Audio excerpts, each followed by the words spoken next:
বিশ্বে প্রথম single dose dengue ভ্যাকসিনের অনুমোদন দিয়েছে ব্রাজিল, যা ডেঙ্গু প্রতিরোধে একটি বড় অর্জন হিসেবে বিবেচিত হচ্ছে।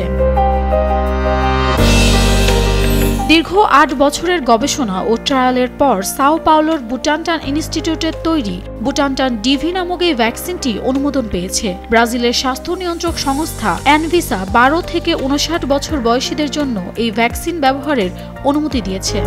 বাংলাদেশের একমাত্র স্মার্ট সিটি বসুন্ধরা এখন আরো নিরাপদ, আধুনিকতায় আরো এক ধাপ এগিয়ে।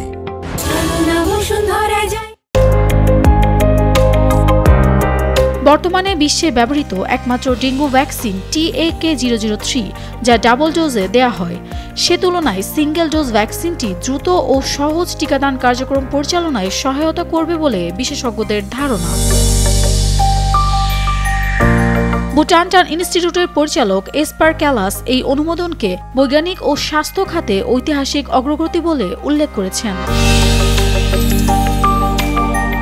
১৬০০-এর বেশি স্বেচ্ছাসেবীর অংশগ্রহণে পরিচালিত ট্রায়ালে ভ্যাকসিনটি গুরুতর ডেঙ্গুর বিরুদ্ধে ৯১.৬% কার্যকারিতা দেখিয়েছে। ২০২৪ সালে বিশ্বব্যাপী ডেঙ্গুর রেকর্ড সংখ্যক ১,৪৬,০০,০০০-এর বেশি রোগী শনাক্ত হয় এবং প্রায় ১২,০০০ মানুষের মৃত্যু ঘটে, যার অর্ধেকই ছিল ব্রাজিলে। এছাড়াও জলবায়ু পরিবর্তনের কারণে মশাবাহিত রোগের বিস্তার বাড়ায় ডেঙ্গুর সংক্রমণ বিশ্বজুড়ে অতি দ্রুত ছড়িয়ে পড়ছে।